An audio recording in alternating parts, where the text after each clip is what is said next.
কেন? দই কিনবে? কেমন করে কিনবো? আমার তো পয়সা নেই।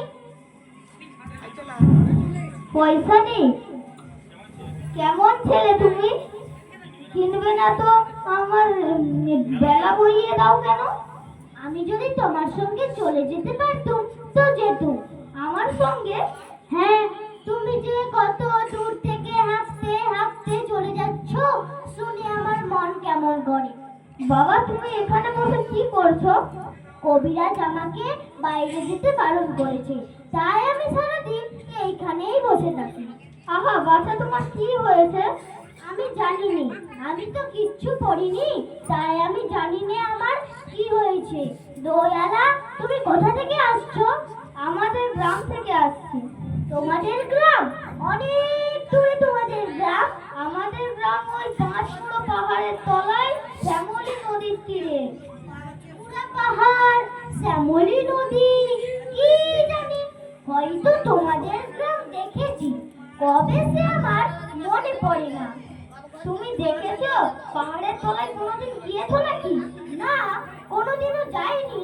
তবে আমার মনে হয় অনেক পুরনো গাছের তলায় তোমাদের গ্রাম, এক লাল রঙের রাস্তার ধারে না?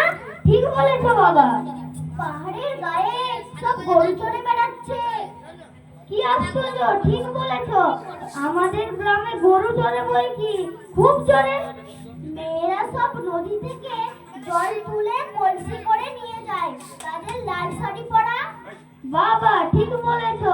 আমাদের গ্রামের গয়লা বেড়ার আর গয়লা গ্রামের মেয়েরা সব একসাথে নদীতে জল তুলতে যায়, তবে তারা সবাই যে লাল শাড়ি পরে তা নয়। কিন্তু নিশ্চয়ই তুমি কোনোদিন ওখানে গিয়েছিলে।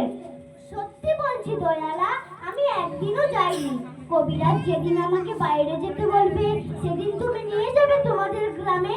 যাবো বই কি, নিয়ে যাব, খুব নিয়ে যাব।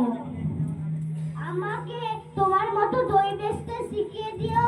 ওই রকম বাঁক কাঁধে নিয়ে দূরের রাস্তা দিয়ে তুমি কিরকম করে বলো, দই দই দই, ভালো দই, আমাকে সুরটা শিখিয়ে দাও। হায় রে আমার পোড়া কপাল, এ সুরও কি শেখাবার সুর? না না, ওই সুর শুনতে আমার